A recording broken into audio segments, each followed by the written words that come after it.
Friends, welcome to come on ಲೋಕ. ಮತ್ತೊಂದು ಹೊಸ ವಿಡಿಯೋಗೆ ಸ್ವಾಗತ.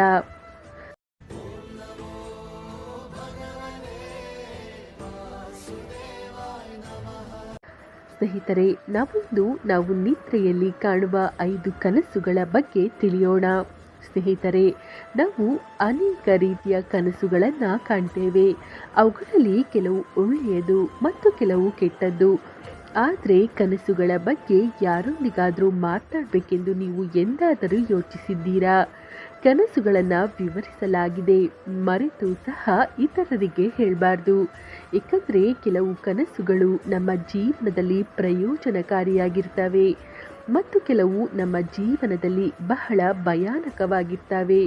ನಾವು ಮಾತನಾಡಲು ಹೊರಟಿರುವ ವಿಷಯವನ್ನು ನಿಮ್ಮ ಕುಟುಂಬದೊಂದಿಗೆ, ನಿಮ್ಮ ಸ್ನೇಹಿತರೊಂದಿಗೆ ಅಥವಾ ಯಾವುದೇ ಸಂಬಂಧಿಕರೊಂದಿಗೆ ಚರ್ಚಿಸಬೇಡಿ. ಇಲ್ಲದಿದ್ದರೆ ಆ ಕನಸುಗಳಿಂದ ಸಿಗುವ ಫಲ ನಿಮಗೆ ಎಂದಿಗೂ ಸಿಗೋದೇ ಇಲ್ಲ. ಹಾಗಾದರೆ ನಾವು ಯಾರೊಂದಿಗೂ ಚರ್ಚಿಸಬಾರದ ವಿಷಯಗಳ ಬಗ್ಗೆ ತಿಳ್ಕೊಳ್ಳೋಣ. ಅದಕ್ಕೂ ಮೊದಲು ಸ್ನೇಹಿತರೆ, ಯಾರೆಲ್ಲ ಇನ್ನು ನಮ್ಮ ಚಾನಲನ್ನು ಸಬ್ಸ್ಕ್ರೈಬ್ ಮಾಡಿಲ್ಲ ಅಂದರೆ ದಯಮಾಡಿ ಸಬ್ಸ್ಕ್ರೈಬ್ ಮಾಡಿ ಹಾಗೂ ದಯಮಾಡಿ ಈ ವಿಡಿಯೋಕ್ಕೊಂದು ಲೈಕ್ ಮಾಡಿ. 1. ದೇವರ ದರ್ಶನ. ಒಬ್ಬ ವ್ಯಕ್ತಿಯು ಕನಸಿನಲ್ಲಿ ದೇವರ ದರ್ಶನವನ್ನು ಪಡೆದರೆ ಅದಕ್ಕಿಂತ ದೊಡ್ಡ ಅದೃಷ್ಟ ಇನ್ನೊಂದಿಲ್ಲ. ಮನುಷ್ಯನೊಳಗೆ ಆತ್ಮವಿದೆ, ಅದು ಪರಮಾತ್ಮನ ಒಂದು ಭಾಗವಾಗಿದೆ.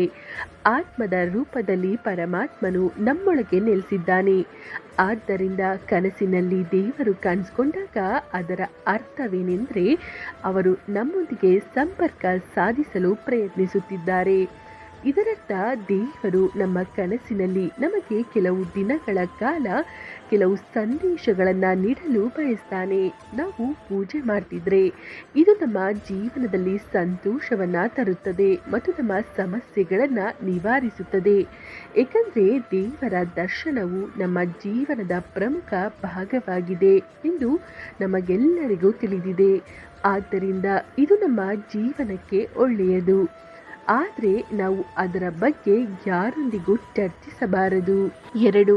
ಪ್ರಕೃತಿಯನ್ನು ನೋಡೋದು.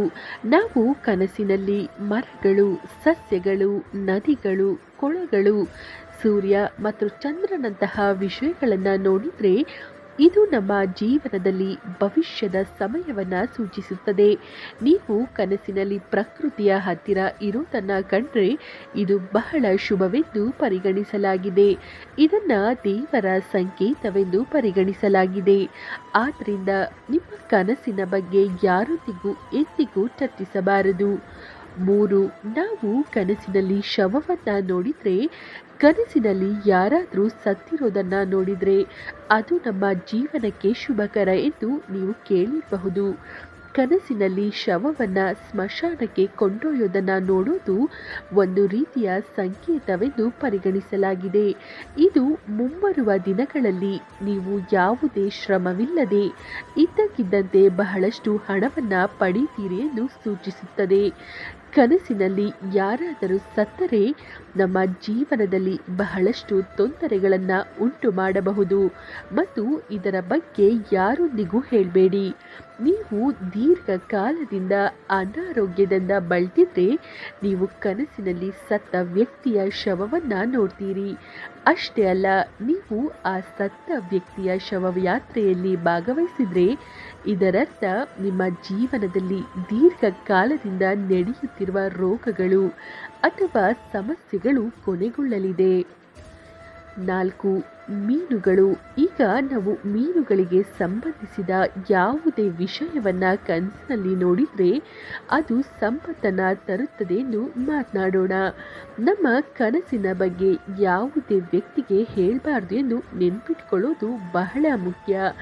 ನಾವು ವರ್ಣರಂಜಿತ ಮೀನುಗಳನ್ನು ನೋಡಿದರೆ ಇದು ಬಹಳ ಶುಭಕರವಾಗಿದೆ.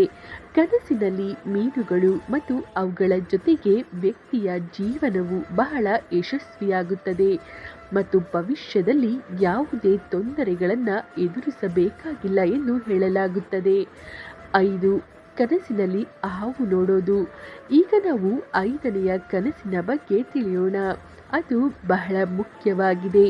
ಶಾಸ್ತ್ರಗಳ ಪ್ರಕಾರ ಕನಸಿನಲ್ಲಿ ಹಾವು ನೋಡುವುದು ಬಹಳ ಶುಭವೆಂದು ಪರಿಗಣಿಸಲಾಗಿದೆ.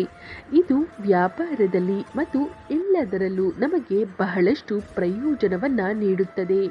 ನಮ್ಮ ಜೀವನದಲ್ಲಿ ಸಂತೋಷದ ಮಳೆಯಾಗುತ್ತದೆ. ಜನರು ಹಾವನ್ನು ನೋಡಿ ಹೆದರುತ್ತಾರೆ, ಆದರೆ ಕನಸಿನಲ್ಲಿ ಕಂಡ ಹಾವು ನಮಗೆ ಪ್ರಯೋಜನಕಾರಿಯಾಗಿದೆ. ಇದು ನಮ್ಮ ವ್ಯವಹಾರದಲ್ಲಿ ಅಥವಾ ನಾವು ಮಾಡುತ್ತಿರುವ ಯಾವುದೇ ಕೆಲಸದಲ್ಲಿ ಯಶಸ್ಸನ್ನು ನೀಡುತ್ತದೆ.